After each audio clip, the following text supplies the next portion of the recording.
আম্মা গরুর গোস্তি কিন রাইছেন এরকম জাল দিছেন কিল্লা আর মুখ ওড়া যাই গেছে। গরুর মাংস কোনাই সুরতনি মার সব গাছ লইগা কোনাই দেই যে জবা করি রাইছি কোনাই গরুর গোস্ত। আম্মা চোখ টিক দেন কিটেন ওই গরুর গোস্তি কিনাছেন এখানে কেন জাল বেশি হয়েছে আর ঠোঁট ওড়া যাই যায়। মা ভাবি তো গরুর গোস্ত রাইছে আর কি তোর খাইতে মাইনি তুই চোখ টিপ দেসকে। মা ভাবি কই চোখ টিপ দিছি আর হেডে হলাই গে মোরগে সাহসে না গরু চিনে না। আমরা কি গরুর গোস্ত খাই না আল্লাহ খাবার। আমার গরুর গোস্ত কই কই কই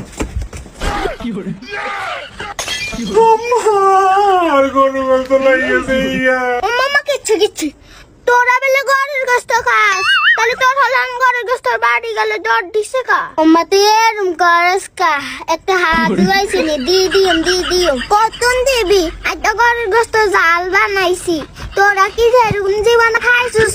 লক্ষ্মীপুর সুলতানগাছিতে এখন গরুর মাংসর জাল পাওয়া যায়। তো ভাই আর দেরি কিসের, আপনি আপনাদের ছেলে মেয়েদেরকে নিয়ে এখনই চলে আসেন তো জলদি। আমায় যাই গে এর খা আয় তো যাইও আমাদের মারে নাস না আমি তুই আরে লই যাস কি তো ওর খাইতে আই বকিস না তাড়াতাড়ি ভাই আমি আসতে ধরে আমা টিয়ার ব্যাগ লইছেন নি না তো সাসি দিব কি আগো না তুই টিয়া নে আমা আনারি সে চাইয়েন